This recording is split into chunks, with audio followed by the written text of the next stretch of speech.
Having me. I'm going to lose my phone for a few minutes and keep my time short too, I'm sure. Yes. I have two kids at home. I'm not used to hearing louder. I am really so excited to be here. I mean, this is David mentioned the book. It's my first book, which I wrote during 2020 after the presidential election, during a pandemic, in which everybody's lives had more stress, right? I mean, everybody was dealing with more than everybody's routines were upset. And here I come writing a book and need to ask all the people I love the most to shoulder some of my burden too, to get this done. And then, and the payoff was maybe people will buy a book from someone they've never heard of, who's never written a book before, who has, I'm not trying to be self-deprecating here. I had I'm not on a TV show. I didn't have a best-selling book before. I don't have a huge social media presence. I had to let the work do the work for me here, and the book here is now in its third printing. So I'm just so excited. The success it's had, and anytime anyone reads it or listens to it or whatever, I'm just thrilled, let alone coming to talk to a bunch of fellow Buckeyes about it is pretty wild. So thank you, David, so much for inviting me. Hello, alumni, fellow alumni spouses, our extended Buckeye family. Any students here? Incoming. Welcome. Any Michigan grads, you can just leave the pizza on the back and Dave will get the bill on the way out. So a little bit, I thought I'd talk a little bit about some of my glory days at Ohio State, a little bit about the book, and then open it up for questions. So please, I'm happy to talk about anything past that covered Trump for all 4 years in the White House, both campaigns, any of that, moving forward. So write your questions down, especially some of the students. I was at Ohio State. I rolled in '95. Unfortunately, that coincided with the final years of the Cooper era. Oh, sorry. I know. I can still remember sitting on the 10-yard line in '98 and watching Michigan State score 19 unanswered points in the second half, and it's still devastating. It's devastating now as it was back then.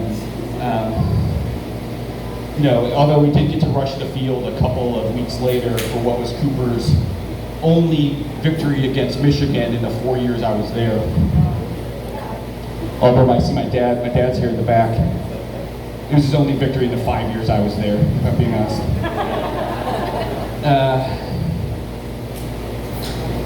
It's true, I was not the most dedicated student.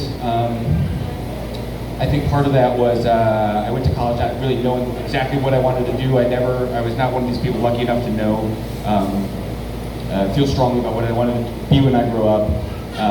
But Ohio State was very good to me in that regard. Not that they allowed me in, but that you could study anything you wanted at Ohio State. You could be anyone you could dream of. And it was a journalism 101 class where everything kind of clicked for me, that somewhere, like something I could do or I could write, which I really like to write. I'd always like to learn about people, whether social studies classes, history classes, and I was certain that there would always be a newspaper in every single city in America. So I was at the Lantern for a couple of years, which was just one of the most fun times of my career. I mean, it wasn't really, it was fun because we treated it like a college paper, not like an actual real college paper. I was a campus editor for a while, which meant we had 15 college students kind of doing our bidding, writing about what we wanted. We had them going after school officials. Does anyone know the name Josh Mandel? Josh Mandel was student body president when I was there, working at the Lantern. He was the same Josh Mandel back then that he is now. And you guys get it? And so it was a lot of fun, giving him a hard time. And one thing I remember is we'd go to Larry's every Thursday night after the last paper went out. 25 of us, college young men and women. And we had a kind of adversarial relationship with the business manager of the Lantern, who was basically the only adult in the room. And for whatever reason, he would not replace the dot matrix printer in our newsroom. And so the other campus editor and I, to show him, would spend a couple weeks going through, opening the paper, finding whoever was the new advertiser that day, and setting off several reporters in that direction. There's a new tanning bed salon on Lane Avenue. How about a few stories on the danger of skin cancer and the harmfulness of UV light and whether or not it increases aging. We never did get that dot matrix printer, but we did love seeing the editor-in-chief's mail from the business manager with that day's paper sharpied with big circles around the store saying, "Do you know who pays the bills around here?" So it was years later that experience with getting yelled at via Sharpie would be useful. After working at the Lantern, I interned at the Dayton Daily News in their State House Bureau. That was the big internship in newspapers in Columbus at the time. From there, it was a Cox newspaper. From there, I went out to Grand Junction, Colorado, worked at the daily newspaper there for 4 or 5 years, and then moved to Florida, worked at the Palm Beach Post, the Tampa Bay Times, and Bloomberg News, mostly in Tallahassee. Covered the tail end of the Jeb Bush governorship. Marco Rubio was a young House Speaker at the time. And then in 2013 moved to DC with my family. And quick aside, I have been trying to bring up my 2 young daughters in the Buckeye tradition. My oldest is 11. We've gone to most of the Maryland games, Ohio State games at Maryland. I remember the first time I brought her, she was 3, and I carried her all the way up to the very top of the stands. And hot dogs and cotton candy and whatever to get her through at least the first couple quarters, and let's just get through halftime. If she doesn't have a meltdown, then we can go and call it a victory. And it was a huge victory. She made it through halftime, and then for the next few years, anytime I turned on a baseball game or a basketball game or another team's football game, she would ask me, "When does the band come on?"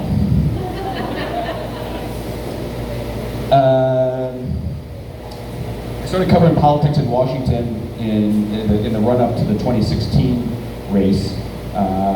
It was at Bloomberg News. I was at Bloomberg at the time. We had a big team, and since I knew Jeb Bush's people quite a bit and Marcos Rubio's people quite a bit, I was assigned to cover them, cover Jeb, which was the front runner about this time in the 2016 cycle. And I remember we were sitting around a meeting, other reporters, other editors, and kind of gaming out what we were going to do, coverage plans, kind of running through the list of candidates on the Republican side of the aisle. And someone asked, what are our plans for Trump? And someone cracked a joke. Everyone laughed. Most Trump jokes are pretty funny. And I said, well, wait a minute. That's we don't want to overlook this guy. He's as close to the top of the polls at that time as he was to the bottom, and we should have someone checking in on him. And my boss at the time says, Mike, that's a great point. You're right. We should have someone checking in on him. I felt very smart and valued, like I added something to this meeting. They said, do you mind doing it?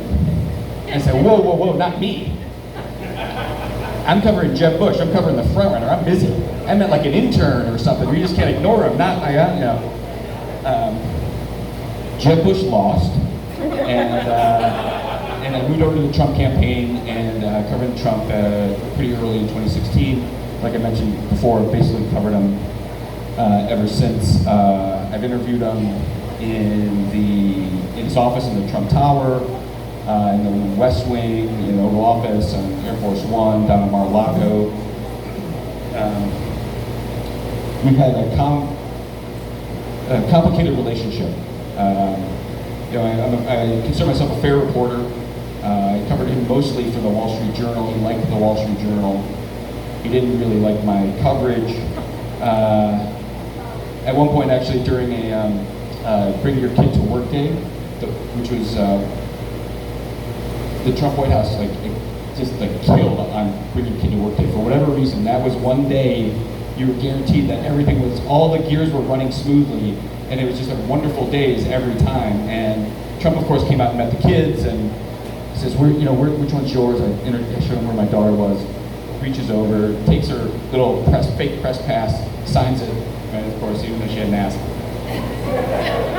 and says, your dad's a good reporter. He gets it right about 80% of the time, which is actually a high compliment from Trump. But my 8-year-old daughter at the time was like, wait a minute, I get in trouble for 80%.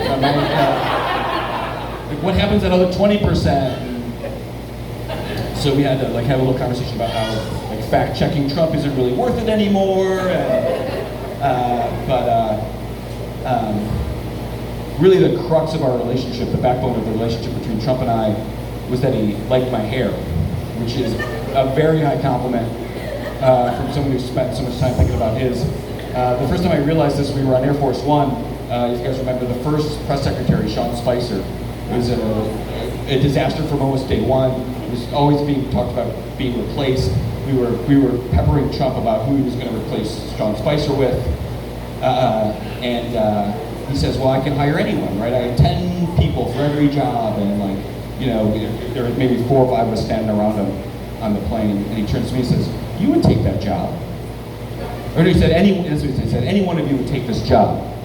And I was off to the side and kind of rolled my eyes. And say what you want about Trump. He's a gifted communicator in his own way, and he could read a room like no one I've ever met before.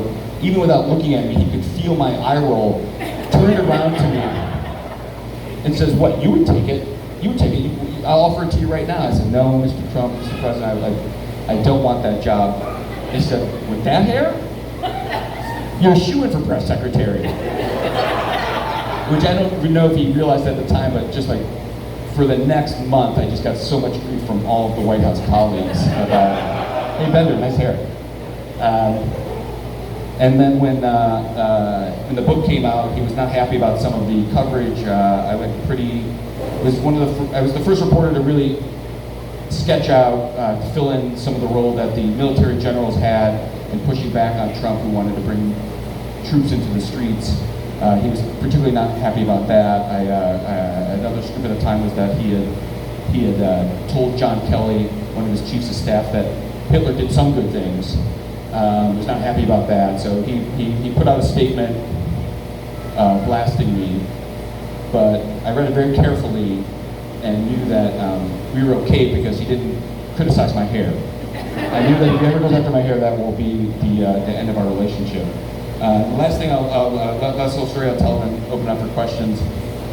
There's basically 2 interesting things about me. One is that I have 6 sisters. I'm the oldest of 7. I have 6 younger sisters. And the other is that I'm married to another White House journalist, the Washington Post White House bureau chief, Ashley Parker, who is also an MSNBC contributor and much more gifted and better speaker and better writer than I am. I didn't tell you that until after I accepted. But it was on Air Force One, and someone mentioned to Trump that Ashley was flying that day, mentioned to Trump that we were married. Not only married, got married on the same day, the 3-year anniversary of his announcement of his presidential campaign, which was news to us, but Trump immediately turns to Ashley and says, "Oh, you planned that?" And he says, "Oh, Mr. President, it was a big day. It was a very important day. A day that everyone will remember for, but you did it on purpose, right?" Mr. President, we will always remember that day. It was a very, very important day." "Okay, so you did it on that day. Do you want to get married in Mar-a-Lago?" And then gave her an oversized Sharpie with his signature on it. We got married in our house. We did not get married in Mar-a-Lago. But it was tough.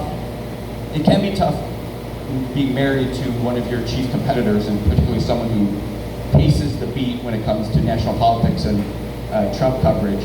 But it was also had its upside too. I could kind of go home and immediately complain about like a third-tier press secretary who no one would ever know except the people who have to deal with these folks every day. Like a sort of built-in therapist that way. And then there was the day during the pandemic where Trump called and wanted me to come to the White House for an interview. His communications director called. This had been kind of in the process for several months. Several months earlier, maybe right before the pandemic, I was supposed to go in for an interview. It didn't happen.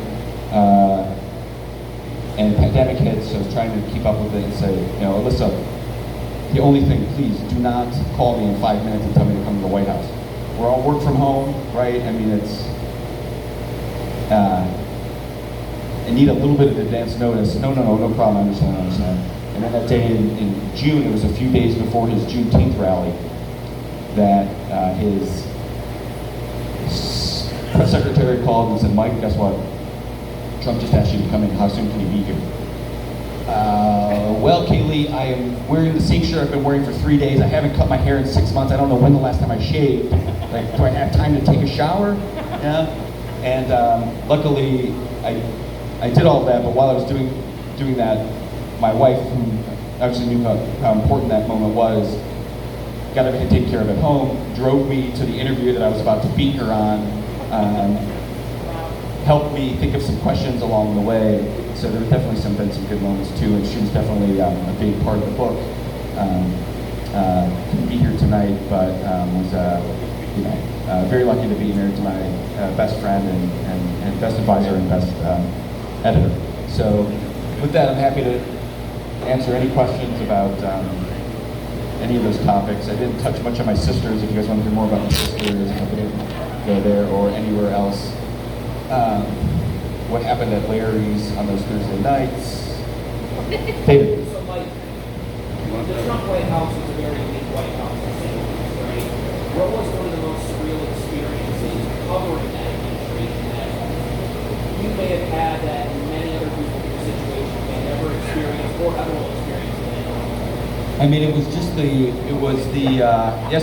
most surreal experience of covering as president, and like, it's hard to, it's like not hard to come up with one, but it is, because like we all know what like an unusual president this was, right? Like all our phones and our were blown up on a constant basis. Our cable networks, whatever cable network we watch, our newspapers were blaring Trump headlines all the time.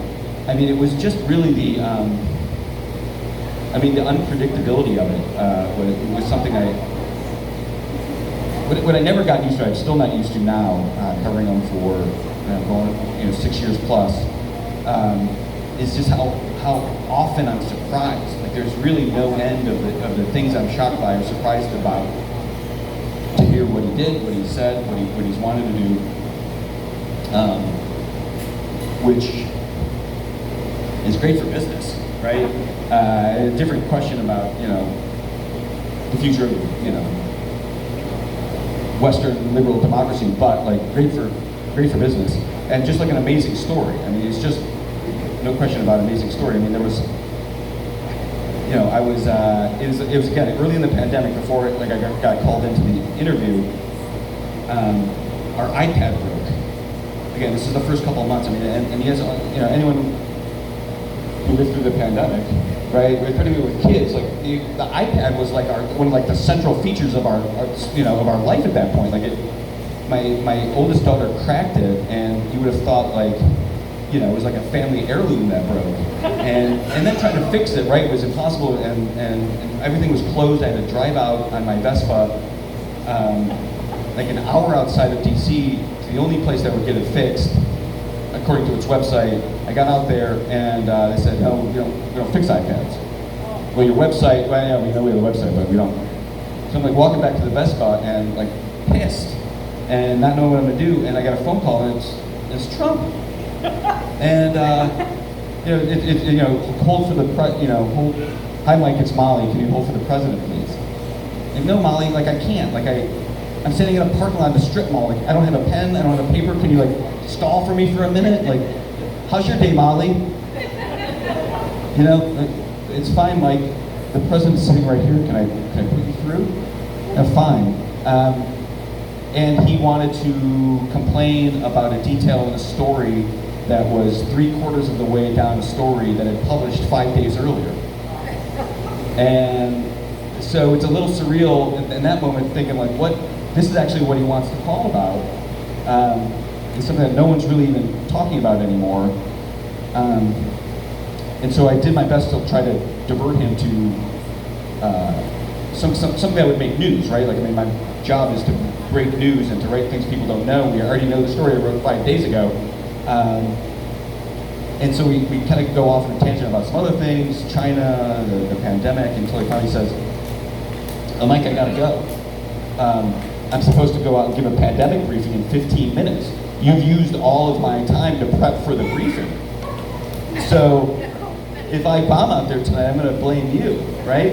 And like, you know, people were tuning into those briefings, right? Like, when does any normal person turn into a press conference? Like in a moment of emergency, right? Where you need to know like what's happening on a minute by minute basis. And those briefings were being tuned into like that at the beginning. And not only he was talking to me on the phone about the ratings they were getting, but that like he'd spent all his prep time for that briefing, like talking to some guy on his Vespa in the middle of suburban Virginia, right? That's kind of surreal.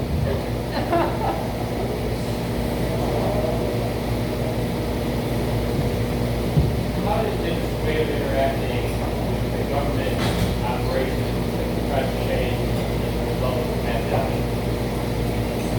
The question is how his interactions changed during the pandemic. It's a good question. I mean, he definitely used those pandemic press briefings as sort of substitute rallies. I mean, that's how on the phone he was comparing it to me about like, what do you think reaches more people, one of my rallies or one of these press briefings? And like, I'm the one asking questions, Mr. President. But I think that drove a lot of his interactions, no matter what, pre-pandemic, after pandemic, how things would be, like how he would be perceived. I do think he would rather have a negative headline, a bad headline, even an incorrect headline than no headline at all. I think that's what what drives him much of the time.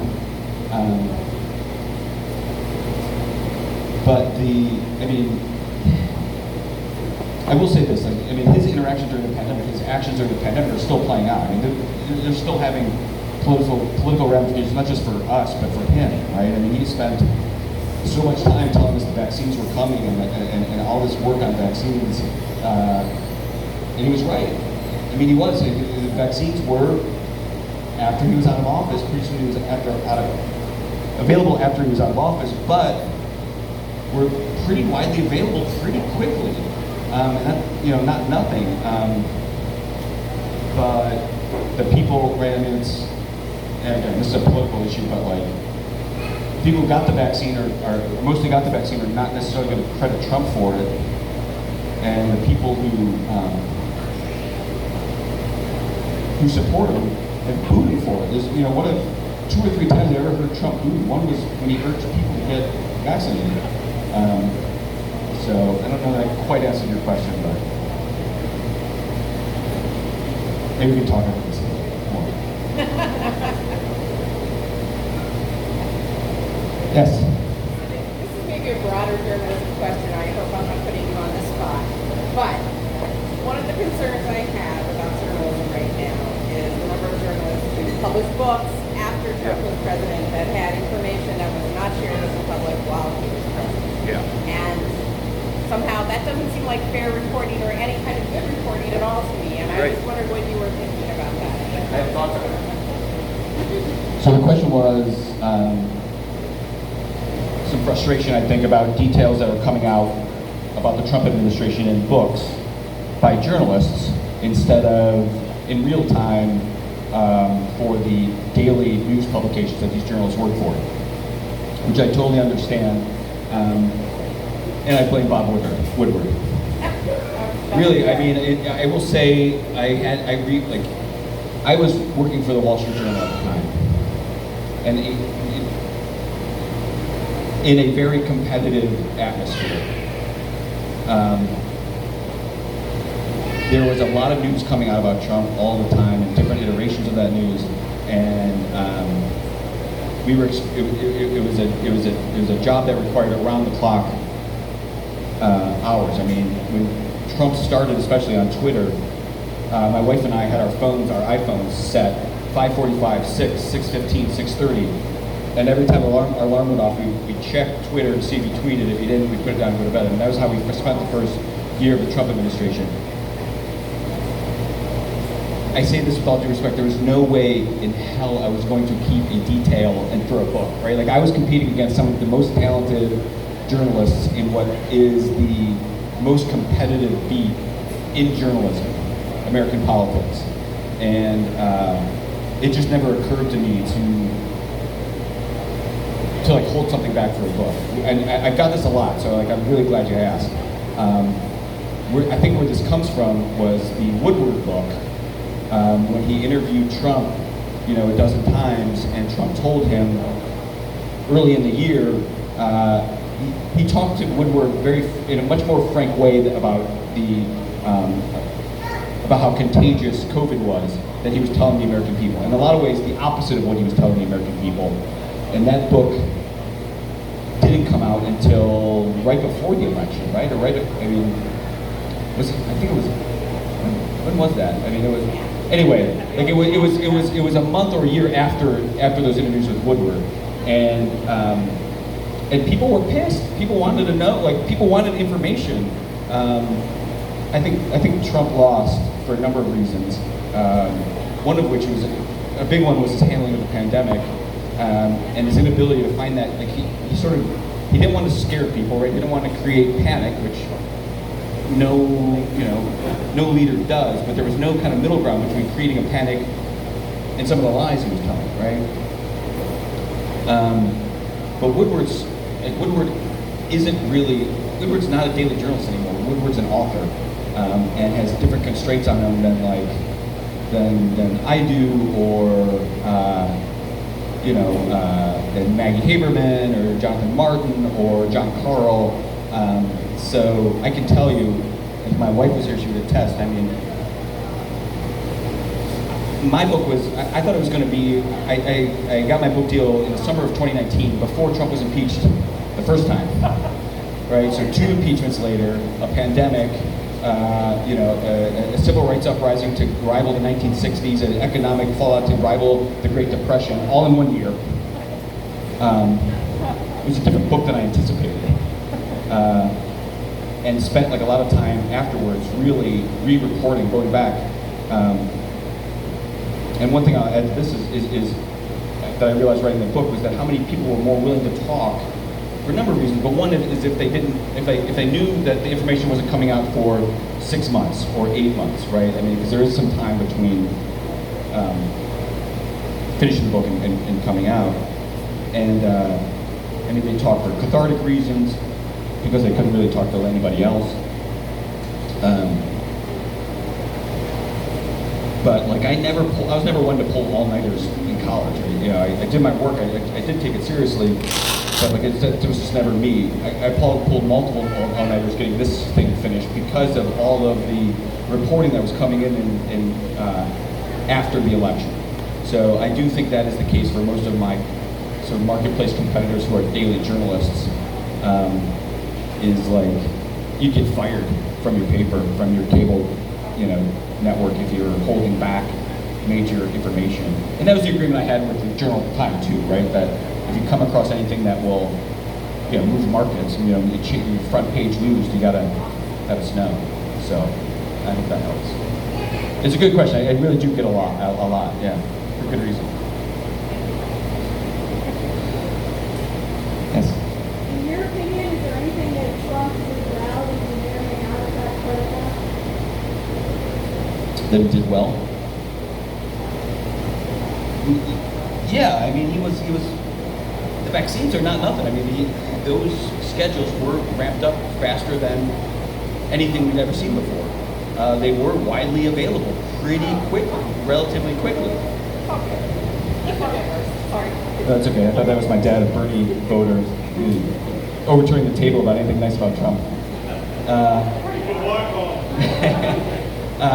You know, Trump is, I will say, Trump is as gifted a communicator as Obama in very, very different ways, but resonating with people on that level, again, different ways. And, you know, there was like a different, Trump wants to be loved, right? I mean, he wants the crowds, he wants that feedback, right? I mean, it was almost like those, going to rallies. I've been to, you know, more than 50 rallies. It was like a tent revival mixed with a Rolling Stone concert. There was this sort of like, you know, energy going back that both the crowd and Trump were feeding off of. And he did the same in person in a different way. I mean, he was, you know, anytime someone would come in the room, in the Oval Office, right? Were they nice tea outside? Do you need a Coke? Can I get you anything? When I interviewed him in Mar-a-Lago, after the campaign, after he was sort of in exile there, he had a table in his in the patio out in the back of Mar-a-Lago. He was surrounded by velvet ropes. He was having dinner, and one by one, well, first he would wait till everyone was seated, right? He'd wait till everyone was seated and then come out for his dinner, at which point everyone would stand up and give him applause, and then Trump would sit down and have dinner, and kind of like recreate a little bit of that rally vibe. And one by one, as they'd get up to leave, they'd stop by Trump's table. You know, keep it up, Mr. President. We believe in you, Mr. President. And Trump's response was, thank you. How was the service? Did you get the meat or the fish? Was it good? You know, are they taking care of you back there? Like this sort of like consummate hotelier, you know, that kind of got lost in, you know, all of the bluster and then kind of everything else. Yes, sir.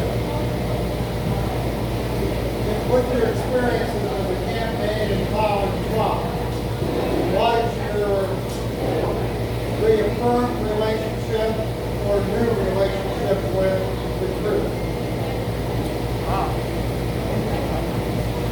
I'm pro-truth.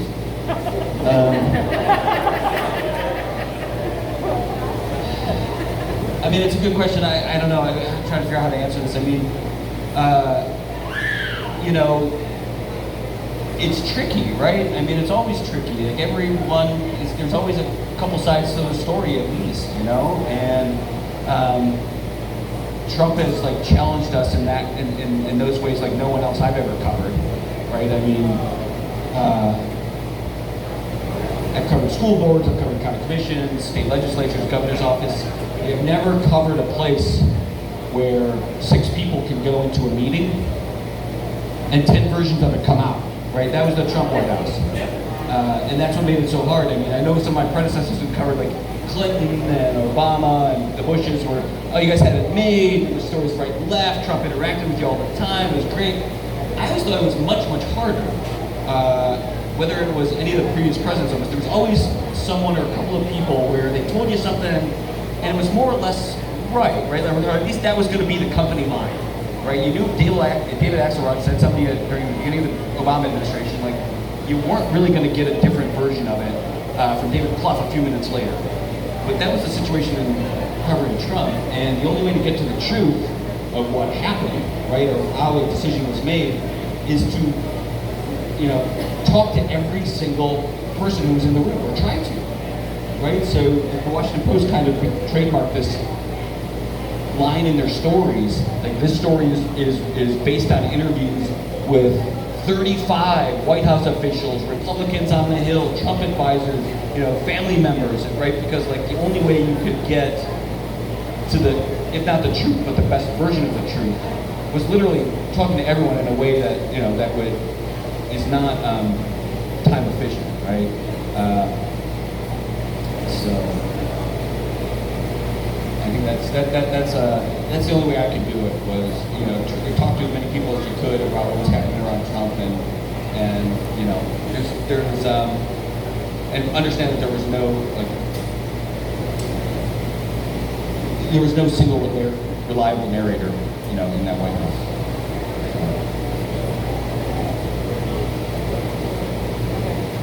Yes, sir. One last question. Sure. Any other questions from anybody else? What is something or someone that you really love to cover? It's a good question. What I want to cover after post-Trump. When does post-Trump happen? That's a very important question to me. I don't know. I mean, I just left the Wall Street Journal to go to the New York Times to cover Trump, which is not something I thought I would say a year ago. I thought I was kind of done with this, and you know, everyone kind of reaches their. I've seen a lot of people reach the breaking point with Trump, based purely on the unpredictability of it, right? I mean, news could happen literally around the clock. Tough to do with families, or anything else if you want any other kind of life. I was kind of done with it, but there are a number of reasons that, you know, the biggest one is like, I think Trump is the most important political story for at least the next 2 years. Whether he runs or doesn't, he is going to run, and he's going to run soon. Whether he runs or doesn't, whether he wins or loses, his influence on the party and on the country is going to be felt for a very long time. And you know, and given what I have invested in the story already, with my own sort of blood, sweat, and tears, like I kind of want to see it through for as long as I can. So I don't know. Say a few prayers for me. Thank you so much.